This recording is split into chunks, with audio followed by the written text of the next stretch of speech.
بتائیں نا میڈم جی، کون ہے یہ عمر؟ وہ میری طرف حیرت سے دیکھ کے کہنے لگی، میرے شوہر کا نام عمر شعیب تھا، اور تم کیا میری جاسوسی کر رہے ہو؟ پڑھائی کی طرف تمہارا ذرا بھی دھیان نہیں ہے۔ ہاتھ چھوڑو میرا۔ وہ مجھ سے اپنا ہاتھ چھڑوا کے آگے آگے چلنے لگی۔ کیا لڑکی ہے یار، اتنی ان رومانٹک۔ خیر، میں بھی ہادیان شاہ ہوں میڈم جی، آپ کے اندر اپنی محبت کی آگ لگا کے رکھ دوں گا۔ وہ آگے جا چکی تھی، تیز تیز قدموں سے ہوٹل کی جانب جا رہی تھی۔ میں اس کے پیچھے پیچھے تھا۔ کمرے میں جا کے وہ فوراً سے بیڈ پہ لیٹ گئی، اور رضائی کمبل صرف بیڈ پہ ہی تھا، صوفے پہ کچھ نہیں تھا۔ جیسے ہی میں بیڈ کی دوسری طرف لیٹنے لگا تو کہنے لگی، صوفے پہ جا کے سو۔ میں نے کہا، اتنی سردی ہے، کوئی ایکسٹرا کمبل بھی نہیں ہے، میں سردی میں مرنا نہیں چاہتا۔ یہ سن کے 1 منٹ تو اس نے سوچنے میں لگایا، پھر بیڈ کراؤن کے پاس رکھے کشن بیچ میں رکھ دیے، ادھر ہی منہ رکھنا دوسری طرف، خبردار جو تم نے اپنا منہ ادھر کرنے کی کوشش کی۔ یہ کہہ کے خود بھی مخالف سمت اپنا رخ کر کے لیٹ گئی۔ خیر، مجھے بہت زیادہ سردی تو نہیں لگ رہی تھی، لیکن میں نے جان بوجھ کے کمبل اپنے اوپر لپیٹنا شروع کیا۔ یہ کیا کر رہے ہو؟ میرے اوپر سے کمبل کیوں اتار رہے ہو؟ سونے کی تمیز نہیں ہے تمہیں؟ مجھے غصہ آ رہا تھا، ہر وقت مجھے ایک اسٹوڈنٹ کی طرح ٹریٹ کرتی تھی۔ مجھے سردی لگ رہی ہے اور بہت زیادہ لگ رہی ہے۔ وہ اٹھ کے بیٹھ گئی۔ دیکھو، یہ جو تمہیں سردی لگ رہی ہے نا، اور یہ جو بہت زیادہ لگ رہی ہے نا، یہ میں سب سمجھتی ہوں، مجھے بچہ مت سمجھو تم۔ وہ غرا کے بولی تھی۔ بچہ تو آپ نے سمجھا ہوا ہے مجھے، میں نے بھی جلے دل سے کہا تھا۔ پھر میں بھی اٹھ کے بیٹھ گیا۔ کیا آپ کے اندر کوئی بھی فیلنگ نہیں ہوتی؟ اس نے مجھے تیکھی نظر سے دیکھا، کہنے لگی، کیا مطلب ہے تمہارا؟ کون سی فیلنگ؟ میں نے کہا، مری جیسے ہوٹل میں کمرہ ہے، یخ سردی ہے، ہم دونوں اکیلے ہیں، اور پھر ایک دوسرے کے نکاح میں ہیں۔ یار کچھ تو ہوتا ہوگا نا یہ سوچ کے۔ میں نے پوری منظر کشی کر ڈالی، اور وہ ٹکر ٹکر میری طرف دیکھ رہی تھی۔ یہ آج کل کس کمپنی میں بیٹھ رہے ہو تم؟ اور موبائل میں آج کل کیا دیکھ رہے ہو؟ کسی تھانے دارنی کی طرح اب وہ تفتیش کرنا شروع ہو گئی تھی۔ بجائے میری باتوں کو محسوس کرتی اور اسے کچھ ہوتا، وہ میرے موڈ کا بھی ستیہ ناش کر چکی تھی۔ انکل سے کہہ کے تمہارا یہ موبائل بند کروا دوں گی، منہ ادھر کرو اور آنکھیں بند کر کے سو جاؤ۔ بڑا آیا ہوٹل کا کمرہ، یخ سردی کا کچھ لگتا۔ یہ کہہ کے کمبل لیا اور منہ پرے کر کے لیٹ گئی۔ اللہ کرے تیری کسی نال اکھ لڑ جاوے، جنہ مینوں تو ستایا کوئی تینوں بھی ستاوے۔ میں نے گانا گنگنانا شروع کیا۔ اچھا، تو آج کل یہ سن رہے ہو تم؟ کرتی ہوں تمہارا میں انتظام۔ ایک میں تھا کہ مجھے چین ہی نہیں آ رہا تھا۔ 3 دن کے لیے تو مری آئے تھے، وہ بھی ایسے خالی خولی گزار دیتے۔ بھلا یہ بھی کوئی ہنی مون ہوا؟ ایک تو بار بار ایسا موقع نہیں ملتا۔ پتہ نہیں یہ پتھر کی ہے، اسے کچھ کیوں نہیں ہوتا؟ ٹھنڈی آہیں بھرتے ہوئے میں سو چکا تھا۔ 3 دن ایسے ہی گزر گئے، ہم نے صرف سیر و تفریح کی، اس کے علاوہ اور کچھ نہیں۔ واپس آ کے جب میں یونیورسٹی میں آیا تو میرا بجھا چہرہ دیکھ کے فیضان کہنے لگا، کیا بات ہے، ہنی مون سے واپسی پہ تو تمہارا چہرہ گلاب کی طرح کھلنا چاہیے تھا، اور تم مرجھائے ہوئے پتے کی طرح لگ رہے ہو۔ میں نے کہا، چھوڑو، کیا بتاؤں تمہیں۔ اسے شاید میری باتوں میں دلچسپی تھی، کہنے لگا، نہیں نہیں بتاؤ، دوست ہی دوست کے کام آتا ہے۔ میں نے اسے مختصر ساری بات بتا دی۔ کہنے لگا، ساری غلطی تمہاری ہے۔ ارے بھائی، تم اسے میڈم جی کہنا چھوڑو، تم میڈم جی کہتے ہو تو وہ تمہارے سر پہ میڈم بن جاتی ہے۔ میں نے کہا، تو پھر کیا کہوں؟ کہنے لگا، کچھ بھی کہہ دو، جو تمہارا دل چاہتا ہے وہ کہہ دیا کرو، سب کے سامنے وہ تمہیں کچھ نہیں کہہ سکتی۔ تم سب کے سامنے اس کا ہاتھ پکڑ لیا کرو، سب کے سامنے تھپڑ تو نہیں مارے گی نا؟ میں نے کہا، ہاں یہ بات بھی ہے۔ بہرحال اگلے روز امی کی طبیعت ٹھیک نہیں تھی، اس لیے عالیہ کہنے لگی، میں یونیورسٹی نہیں جاؤں گی، آنٹی کی طبیعت ٹھیک نہیں ہے، تم چلے جاؤ اور یہ میری اپلیکیشن دے دینا۔ میں نے کہا، ٹھیک ہے۔ میں یونیورسٹی چلا گیا۔ 2nd سیمسٹر میں میرے نمبر بہت اچھے آئے تھے۔ پھر فیضان کی ہدایت کے مطابق جب میں گھر آیا تو میں نے اپنے اوپر رزلٹ کی خوشی طاری کر لی۔ یوں تو مجھے اس رزلٹ کی خوشی تھی، لیکن کچھ میں نے اپنے اوپر سوار کی جان بوجھ کے۔ میں گھر آیا، امی کو بتایا، وہ بہت خوش ہوئی۔ آتے ہوئے میں اذان کے لیے بھی چاکلیٹ لے کے آیا تھا، اسے آتے ہی گود میں پکڑا، چاکلیٹ دی، وہ بھی خوش ہو گیا۔ اس وقت عالیہ کچن میں تھی، میری امی کے لیے سوپ بنا رہی تھی۔ میں کچن میں آ گیا. آتی میں نے اسے میڈم جی کہنے کے بجائے کیوٹی پائے کہا. ہیلو کیوٹی پائے, آئی لو یو, پتہ کتنا اچھا رزلٹ آیا میرا. یہ کہہ کے میں نے اسے سوچنے کا موقع بھی نہیں دیا. اسے ہاتھ سے کھینچ کے اپنے قریب کیا اور اس کے رخسار پہ اپنے لب رکھ دیے. اس کو تو میں نے جیسے سوچنے کا موقع دیا ہی نہیں اور پھر فوراً سے چھوڑ بھی دیا. میں بہت خوش ہوں. وہ ہکا بکا میری شکل کی طرف دیکھ رہی تھی. جلدی سے کھانا بنا لو, بہت بھوک لگ رہی ہے. یہ کہہ کے میں کمرے میں چلا گیا اور پھر گہری سانس لی کہ شکر ہے سب کچھ پلان کے مطابق ہو گیا تھا. بہرحال اس کے بعد یہ ہوا کہ وہ مجھ سے کترانے لگی. جب مجھے پڑھانے کے لیے بیٹھتی میں ٹک ٹکی باندھے اسے دیکھتا رہتا اور وہ نظریں چرانے لگتی. مجھے وہ اچھی لگنے لگی تھی. میں نے اسے میڈم جی کہنا چھوڑ دیا تھا, حالانکہ کئی بار اس نے مجھے ٹوکا کہ تم یہ کیا مجھے کیوٹی پائے کہتے رہتے ہو. میں نے کہا کیونکہ آپ مجھے ایسی لگتی ہیں, پیاری پیاری سی, میٹھی میٹھی سی. میں مسکرا کے جواب دیتا تو گھبرا کے کمرے سے ہی چلی جاتی تھی. ایک بار میرے والد نے کہا کہ ایسے کرو کہ عالیہ اور اذان کو شاپنگ پہ لے جاؤ. سردیوں کا سیزن شروع ہو گیا ہے اور آج کل اذان بہت چھینکے مار رہا ہے. میں نے کہا تو سویٹر کیوں نہیں پہنتا؟ تو کہنے لگا چھوٹا ہو گیا ہے اور عالیہ کے پاس بھی کوئی گرم شال نہیں ہے. میرے اکاؤنٹ میں میرے والد ہر مہینے ایک معقول رقم ڈال دیتے تھے, مگر جب سے میری شادی عالیہ سے ہوئی تھی تب سے. میں نے جب عالیہ سے کہا کہ تیار ہو جائیں, شاپنگ پہ جانا ہے, تو کہنے لگی وہ کیوں؟ میں نے کہا ظاہر سی بات ہے, موسم بدل رہا ہے. کہنے لگی میں اذان کے ساتھ چلی جاؤں گی. میں نے کہا میرے ساتھ جانے میں آپ کو کیا مسئلہ ہے؟ اب وہ مسئلہ مجھے تو بتا نہیں سکتی تھی کیونکہ میں ڈھیٹوں کی طرح بنا لحاظ کے اسے دیکھتا رہتا تھا اور سر سے پیر تک دیکھتا تھا. اب کیا کرتا, اسے احساس نہیں تھا تو مجھے تو احساس دلانا تھا نا. اذان بھی وہیں بیٹھا تھا. کہنے لگا ہاں ہم شاپنگ پہ جائیں گے, ماما چلتے ہیں نا انکل کے ساتھ باہر. میں نے بھی کہہ دیا کہ ڈیڈ نے کہا ہے, اس لیے وہ اعتراض نہیں کر پائی. مجھے بھی اپنے لیے 2-4 شرٹیں خریدنی تھی. میں نے کہا آپ لوگ اسی شاپ میں سے جو پسند ہے وہ خرید لو, میں بس ابھی 10 منٹ میں آیا. اپنا ATM کارڈ میں نے عالیہ کو دے دیا. وہ حیرت سے مجھے دیکھنے لگی. یہ کیا ہے؟ تمہیں جو بھی شاپنگ کرنی ہے پیمنٹ کر دینا, میرے پاس ATM بھی ہے اور پیسے بھی ہیں. میں نے کہا وہ آپ کے ہیں. پھر میں نے اس کا ہاتھ پکڑا اور اپنا ATM کارڈ اس پہ رکھ دیا. کہنے لگی مجھے اپنے پیسوں سے ہی چیزیں خریدنے کی عادت ہے. میں نے کہا میرے پیسوں میں کیا برائی ہے؟ ویسے بھی خود ہی کہتی ہیں کہ ذمہ دار ہو جاؤ. اب جب میں ذمہ داری اٹھانا چاہتا ہوں تو پھر اٹھانے دینا. یہ کہہ کے میں باہر آ گیا. میرے والیٹ میں اتنے پیسے تو تھے کہ میں اپنے لیے 2-3 شرٹیں خرید سکتا تھا. میں مال کے اسی فلور پہ 3-4 شاپس چھوڑ کے اپنے لیے شرٹیں پسند کر رہا تھا. شاید 10 منٹ گزرے ہوں گے یا 15 منٹ کہ مجھے ڈھونڈتے ہوئے عالیہ بڑی گھبرائی ہوئی میرے پاس پہنچی. اذان کا ہاتھ بھی بڑی زور سے پکڑ رکھا تھا. ہادیان, ہادیان کہاں ہو تم؟ میں دکان سے باہر نکل گیا. لگ رہا تھا جیسے کچھ ہوا ہے. اس کا رنگ اڑا ہوا تھا. جلدی سے میرے پاس آئی, میرا ہاتھ پکڑا. چلو یہاں سے. میں نے کہا کیا ہوا ہے, شاپنگ نہیں کرنی کیا؟ کہنے لگی ابھی چلو, جلدی یہاں سے چلو. مجھے سمجھ میں نہیں آیا.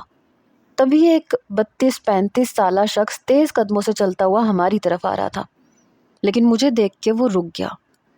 عالیہ اسے دیکھ کے یوں ڈر رہی تھی جیسے پتہ نہیں کس چیز کو دیکھ لیا ہو. میرا ہاتھ زور سے پکڑ کے مجھے لفٹ کی طرف لے گئی اور لفٹ کا بٹن بڑے برے طریقے سے پریس کرنے لگی. عالیہ میری بات سنو. اس شخص نے پیچھے سے اسے پکارا لیکن لفٹ بند ہو چکی تھی. جلدی سے وہ اندر گئی اور گراؤنڈ فلور کا بٹن دبا دیا. اس کی آنکھوں سے آنسو گر رہے تھے. کیا بات ہے, کون ہے یہ؟ میں خود اس سچویشن کو سمجھ نہیں پا رہا تھا. کہنے لگی کوئی نہیں ہے, مجھے یہاں شاپنگ نہیں کرنی. میرا ہاتھ پہلی بار اس نے اتنی زور سے پکڑا. اذان بھی اس کے چہرے کی طرف دیکھ رہا تھا لیکن بولا کچھ نہیں. وہ مجھے باہر لے آئی, گاڑی میں آ کے بیٹھ گئی. میں نے کہا یہ کون تھا اور یہ آپ کو کیسے جانتا ہے؟ کہنے لگی میرے سر میں بہت درد ہے. بار بار اپنے آنسو صاف کر رہی تھی. گھر چلو اور تیز گاڑی چلاؤ. بار بار پیچھے مڑ کے دیکھ رہی تھی. میں نے گاڑی کے سائیڈ مرر میں سے دیکھا. شاید اسے لگ رہا تھا کہ کوئی گاڑی ہمارا پیچھا کر رہی ہے, لیکن ایسا کچھ نہیں تھا. جب میں گھر آیا تو سیدھا وہ کمرے میں چلی گئی. اذان کا ہاتھ اس نے نہیں چھوڑا. آج تو اس نے اذان کو پیچھے بیٹھنے بھی نہیں دیا, فرنٹ سیٹ پہ اپنی ہی گود میں بٹھا لیا. مجھے سمجھ میں نہیں آ رہی تھی کہ آخر اس شخص کو دیکھ کے عالیہ کو ہوا کیا تھا۔ جب میں کمرے میں گیا تو وہ اذان کو سینے سے لگائے روئے جا رہی تھی۔ کیوں رو رہی ہیں؟ کیا ہوا ہے؟ وہ بیچارہ خود پریشان تھا، اس کے ساتھ لگا اسی کے آنسو صاف کر رہا تھا اور وہ اسے بے تحاشا چوم رہی تھی۔ مجھے بھی اس کی یہ حرکت بڑی عجیب لگی۔ میں بیڈ پہ اس کے پاس بیٹھ گیا۔ کیا بات ہے؟ اتنی پریشان کیوں ہے؟ کون تھا وہ شخص؟ تو وہ چلا کے بولی، کوئی نہیں تھا۔ کیا ہے ایک ہی سوال بار بار کیے جا رہے ہو؟ کیا خبریں نہیں پڑھتے ہو؟ بچوں کو کتنا اغوا کیا جا رہا ہے، اور وہ اذان کو عجیب نظروں سے دیکھ رہا تھا۔ ڈر گئی تھی میں جانتا تھا کہ وہ جھوٹ بول رہی ہے۔ اگر ایسا کچھ ہوتا تو وہ شخص اس کا نام نہیں پکارتا۔ تمہیں تو کچھ احساس ہی نہیں ہے کہ دنیا میں ہو کیا رہا ہے، اپنی موج میں رہتے ہو۔ پھر اذان سے کہنے لگی، خبردار جو آج کے بعد تم نے مجھ سے اپنا ہاتھ چھڑوایا۔ وہ روتی ہوئی ماں کو دیکھ کے اس کے ساتھ لگ گیا۔ اچھا ممی، نہیں چھڑواؤں گا، رونا تو بند کرے۔ مجھے کچھ ہوتا ہے آپ کو روتے ہوئے دیکھ کے۔ آنسو صاف کر رہا تھا، ساتھ میں وعدہ بھی کر رہا تھا، آئندہ تم میری نظروں سے 1 منٹ کے لیے بھی ادھر سے ادھر نہیں جاؤ گے۔ پتہ نہیں اسے کس چیز کا خوف تھا۔ بہرحال اس نے نہیں بتانا تھا تو نہیں بتایا، لیکن میرے دل میں کھٹکا سا ہونے لگا تھا۔ کچھ دن میں نے یہ بات بھی نوٹ کی کہ پڑھاتے ہوئے بھی وہ کچھ غائب دماغ سی رہنے لگی تھی۔ گھر آتے ہی جب میرے ساتھ اس نے آفس جانا ہوتا تو چوکیدار کو خاص ہدایت کرتی کہ اذان کو بالکل بھی باہر مت جانے دیجیے گا۔ اسے کہنا کہ کھیلنا ہے تو گھر کے اندر ہی کھیلے، 1 منٹ کے لیے بھی وہ باہر نہ جائے۔ سن رہے ہیں نا آپ میں کیا کہہ رہی ہوں؟ چوکیدار کہنے لگا، جی بیوی، میں نہیں جانے دوں گا۔ اذان کو بھی بار بار کہتی کہ خبردار باہر مت جانا۔ پتہ نہیں کیوں مجھے لگ رہا تھا کہ وہ کسی خوف میں مبتلا ہے۔ پوچھتا تھا تو بتا بھی نہیں رہی تھی، چلانا شروع کر دیتی تھی۔ 3-4 دن کے بعد کہنے لگی، مجھے یونیورسٹی نہیں جانا، میں یونیورسٹی چھوڑنا چاہتی ہوں۔ میری والدہ کہنے لگی، کیوں بیٹا؟ ہم نے تو تم پہ کوئی پابندی نہیں لگائی۔ کہنے لگی، نہیں، بس مجھے نہیں جانا۔ پھر آفس جانا بھی چھوڑ دیا۔ میں نے نوٹ کیا کہ ہر وقت کسی سوچ میں گم رہتی تھی۔ رات کو جب میں سونے کے لیے لیٹا تو تب بھی وہ پنکھے کو دیکھ رہی تھی۔ میں اٹھ کے بیٹھ گیا تو مجھے دیکھنے لگی۔ کہنے لگی، یہاں کیا کر رہے ہو؟ جاؤ وہاں جا کے لیٹو۔ کیا پریشانی آپ مجھے کیوں نہیں بتاتی ہیں؟ کہنے لگی، تم اس قابل ہوتے نا تو بتا دیتی، سارا مسئلہ یہی ہے۔ پتہ نہیں کیوں جب وہ مجھے یوں ٹریٹ کرتی تھی تو مجھے بڑا غصہ آتا تھا۔ میں نے کہا، ہو سکتا ہے کہ میں آپ کا مسئلہ حل کر دوں۔ کہنے لگی، کیا کرو گے تم؟ میرے گھر میں مالک مکان بدماشی کر رہا تھا تو تم نے پیچھے سے اپنے ابا کو اور ان کے گارڈز کو بلا لیا تھا۔ میں تبھی سمجھ گئی تھی کہ تم لڑنا جانتے ہی نہیں ہو۔ میں نے کہا، تو کیا آپ نے مجھ سے کشتی لڑوانی ہے؟ مجھے دیکھنے لگی۔ تم نہیں سمجھ سکتے، بڑی بے بسی سے بولی۔ آپ سمجھائیں گی تو میں سمجھ جاؤں گا۔ میں سونا چاہتی ہوں، پلیز۔ میں دوبارہ سے صوفے پہ لیٹ گیا۔ میں چاہتا تھا کہ وہ اپنی ہر تکلیف مجھ سے ڈسکس کرے، کیا پریشانی تھی اسے، مگر وہ مجھ سے کچھ نہیں کہتی تھی۔ اگلے روز میں یونیورسٹی گیا تو پرنسپل نے مجھے اپنے کمرے میں بلایا اور عالیہ کے سارے ڈاکیومنٹس مجھے دیے کہ یہ میں اسے دے دوں۔ میں نے کھول کے دیکھا تو شعیب نام اس کے والد کے خانے میں لکھا ہوا تھا۔ مطلب شعیب اس کا شوہر نہیں تھا، اس کے باپ کا نام تھا۔ بہرحال میں نے وہ ڈاکیومنٹس کی فائل اپنے بیگ میں رکھ لی۔ یونیورسٹی کے بعد فیضان کہنے لگا کہ یار کچھ دیر کسی ریسٹورنٹ میں جا کے بیٹھتے ہیں، باتیں کرتے ہیں۔ میں اس کے ساتھ ریسٹورنٹ میں آ گیا۔ وہ بتانے لگا کہ اسے ایک لڑکی اچھی لگ رہی ہے لیکن وہ لاسٹ سیمسٹر کی ہے۔ میں اسی کی باتیں سن رہا تھا جب میری نظر ریسٹورنٹ کے مین دروازے پہ پڑی، جہاں سے اندر آتے ہوئے میں نے اسی شخص کو دیکھا اور اس کے ساتھ عالیہ کو۔ یہ دیکھ کے میں تو اچنبھے میں آیا۔ فیضان میرے بالکل سامنے بیٹھا تھا اور مین دروازے کی طرف اس کی پشت تھی۔ کہنے لگا، تمہیں کیا ہوا ہے؟ میں نے کہا، یار وہ عالیہ۔ فیضان نے پلٹ کے دیکھا تو کہنے لگا، یہ عالیہ میڈم کے ساتھ کون ہے؟ میں نے کہا، پتہ نہیں۔ وہ دونوں ایک ہی ٹیبل پہ بیٹھ گئے۔ وہ شخص پتہ نہیں اس سے کیا کہہ رہا تھا اور وہ بھی بہت دھیمے لہجے میں بحث کر رہی تھی۔ فیضان اپنی بات چھوڑ کے مسلسل عالیہ کو ہی دیکھ رہا تھا۔ پھر مجھ سے کہنے لگا، مجھے تو ان دونوں کا کوئی چکر لگتا ہے۔ اور یہ سن کے میرا دل دھک دھک کر رہا تھا۔ اندر سے تو میرا دل بھی یہی کہہ رہا تھا، لیکن میں مسلسل اس بات کی نفی کر رہا تھا۔ پھر وہ اٹھ کے چلی گئی اور وہ شخص وہیں بیٹھ کے جوس پیتا رہا اور ساتھ میں مسکراتا رہا۔ فیضان کہنے لگا تو جا کے پوچھ نا کہ یہ لڑکی کون تھی جس سے وہ باتیں کر رہا تھا۔ میں نے کہا پاگل تو نہیں ہو گیا تو؟ وہ کہے گا کہ تم کون ہوتے ہو پوچھنے والے؟ کہنے لگا تم شوہر ہو، کیا پاگل ہو تم؟ تمہیں اسی وقت جانا چاہیے تھا اور یہ سوال عالیہ سے پوچھنا چاہیے تھا۔ جاؤ جا کے پوچھو، وہ تمہاری بیوی ہے، تم پوچھ سکتے ہو۔ میں اسی پل کھڑا ہو گیا، اس شخص کے پاس گیا، بالکل اس کے سامنے جا کے کھڑا ہو گیا۔ اس نے میری طرف سوالیہ نظروں سے دیکھا، جیسے یہ پوچھ رہا ہو کہ تم کون ہو۔ میں نے کہا یہ کس لڑکی سے بات کر رہے تھے تم؟ یہ سن کے اس کے ماتھے پہ بل پڑے۔ کیا مطلب؟ تم کون ہوتے ہو مجھ سے پرسنل سوال کرنے والے؟ میں نے کہا میں اس کا شوہر ہوتا ہوں۔ یہ سن کے اس کے ماتھے پہ بل پڑے۔ او، کہنے لگا تو پھر یہ سوال تم اپنی بیوی سے کرو نا، مجھ سے کیوں کر رہے ہو؟ جا کے اس سے پوچھو کہ میں کون ہوں، بتا دے گی تمہیں۔ یہ کہہ کے مینیو کارڈ میں اس نے جوس کے پیسے رکھے۔ تبھی اس کے موبائل پہ کسی کی کال آئی۔ اس نے فون اٹھایا۔ یس، عمر فاروق اسپیکنگ۔ فون پہ بات کرتا ہوا وہ باہر نکل گیا۔ فیضان کہنے لگا کیا کہہ رہا تھا یہ؟ میں نے بتا دیا۔ کہنے لگا یہ عالیہ میڈم کا شوہر واقعی مر چکا ہے یا وہ ڈیورسڈ ہے؟ ہو سکتا ہے یہ ان کا پہلا شوہر ہو۔ فیضان کی بات پہ میرے تو ہوش اڑے تھے۔ میں نے کہا نہیں، اتنا بڑا جھوٹ وہ مجھ سے نہیں بول سکتی۔ اور پھر اذان نے بھی کبھی ذکر نہیں کیا، اس نے تو اپنے باپ کو دیکھا تک نہیں ہے۔ وہ کہنے لگا مجھے تو یہی سین لگ رہا ہے، عالیہ نے تم سے جھوٹ بولا ہے، کیونکہ جس طرح سے وہ بات کر رہے تھے مجھے لگ رہا تھا کہ ان دونوں کا کوئی تعلق رہ چکا ہے۔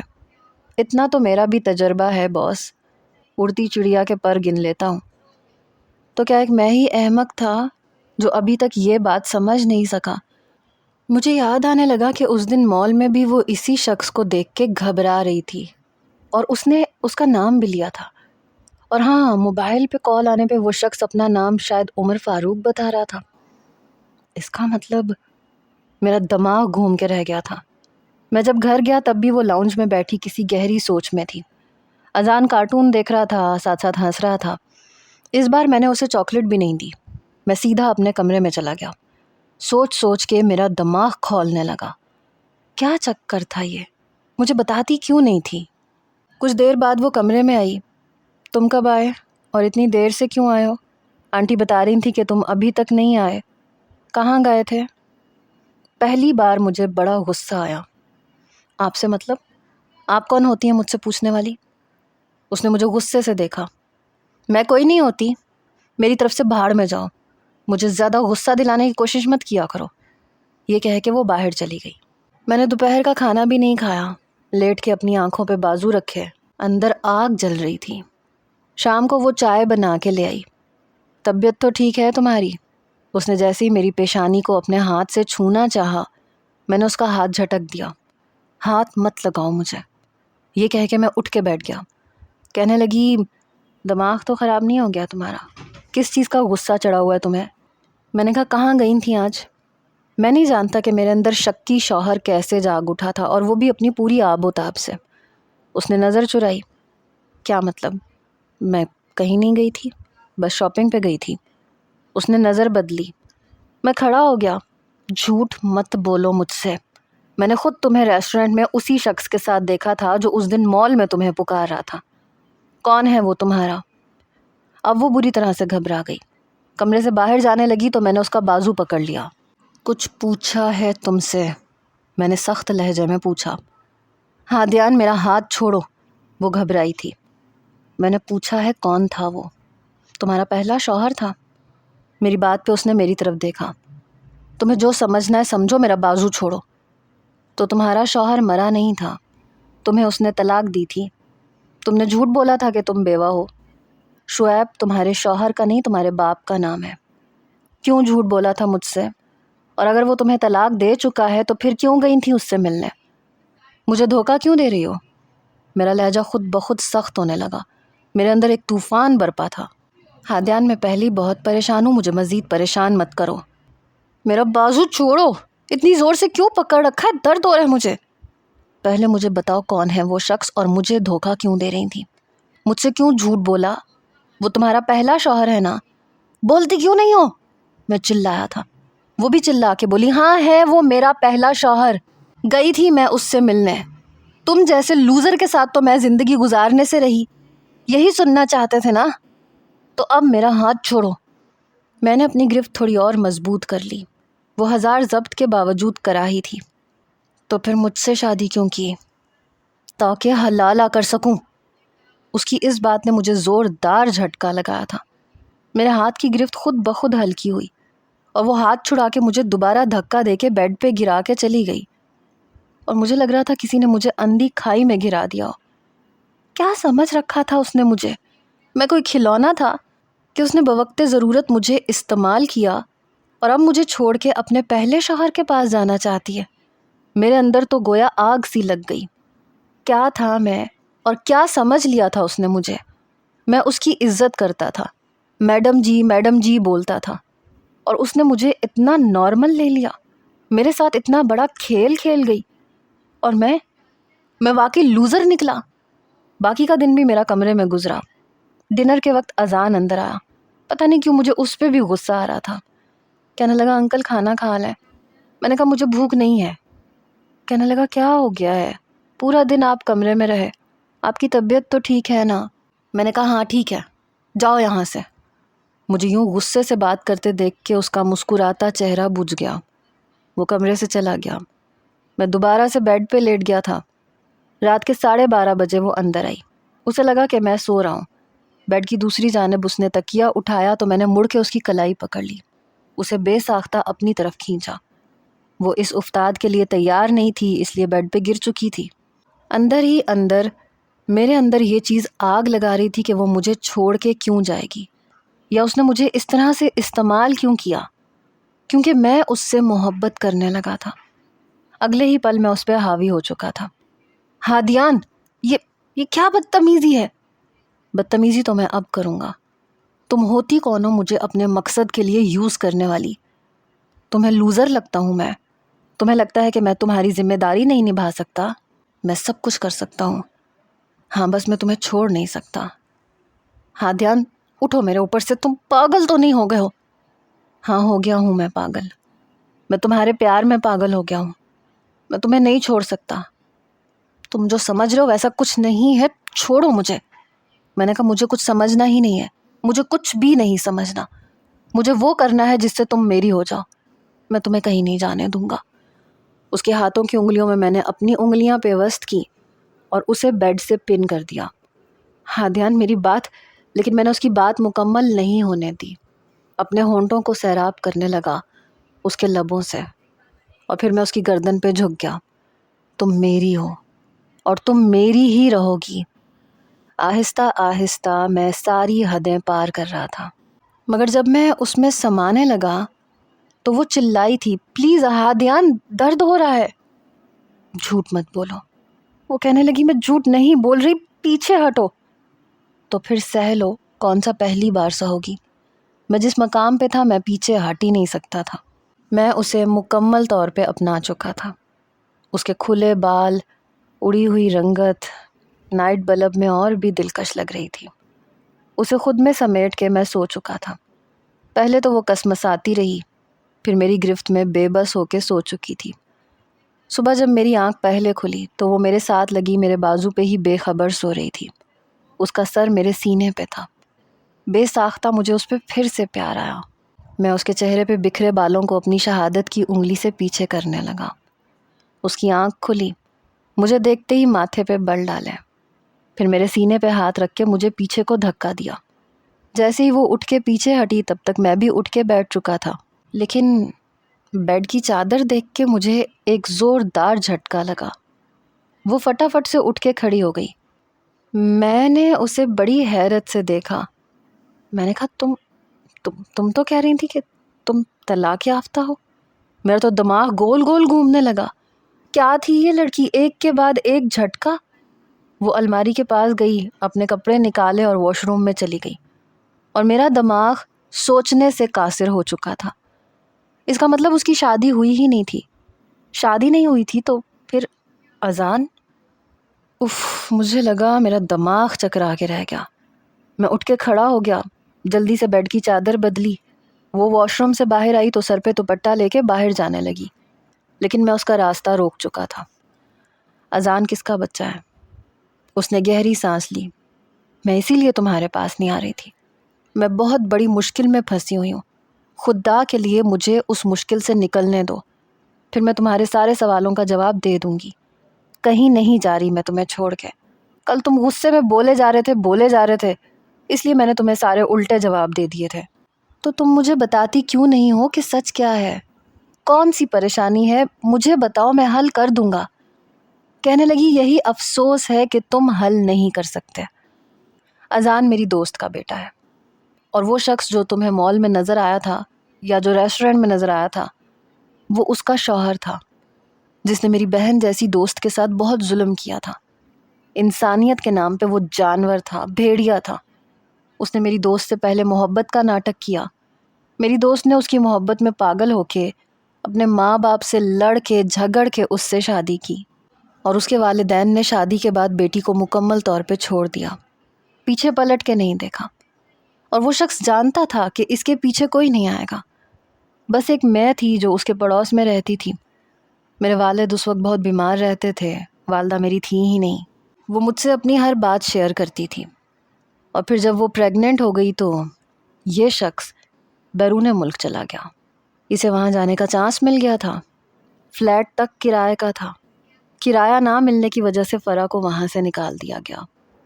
میں اسے اپنے گھر لے آئی، تب اس نے بتایا کہ اس کا شوہر اس کے ساتھ کیا کیا کرتا تھا، اور وہ باتیں سن کے میں بہت ڈر گئی تھی۔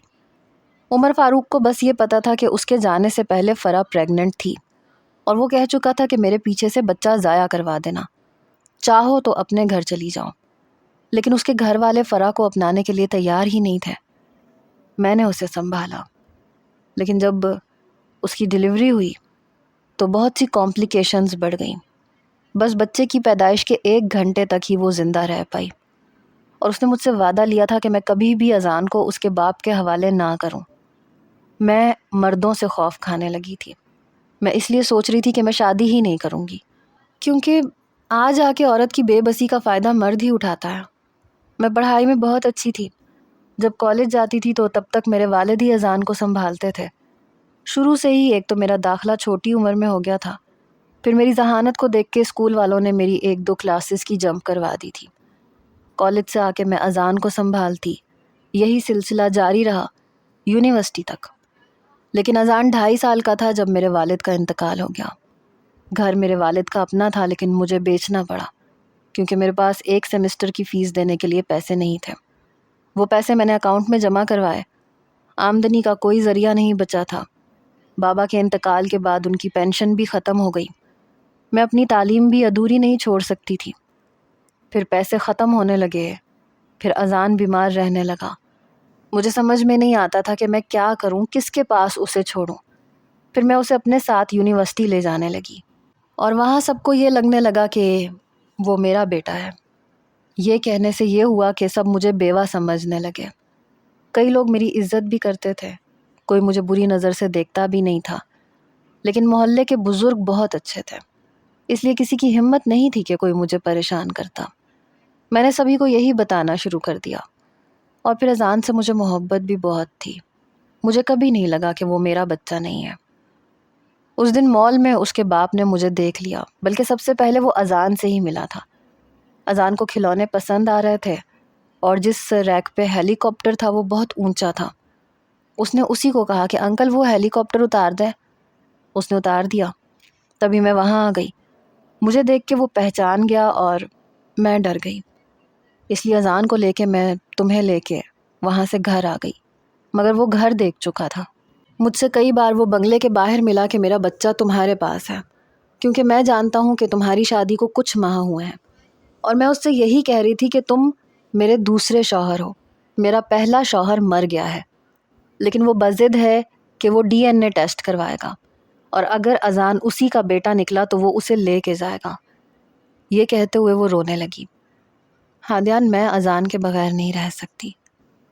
اذان کے بغیر تو میں بھی نہیں رہ سکتا تھا۔ میں نے فیضان سے مشورہ مانگا اور جو مشورہ اس نے دیا وہ بڑے کمال کا تھا۔ میں نے عمر سے کہا کہ ٹھیک ہے، ہم ٹیسٹ کروانے کے لیے تیار ہیں۔ عالیہ کہنے لگی یہ تم کیا کر رہے ہو؟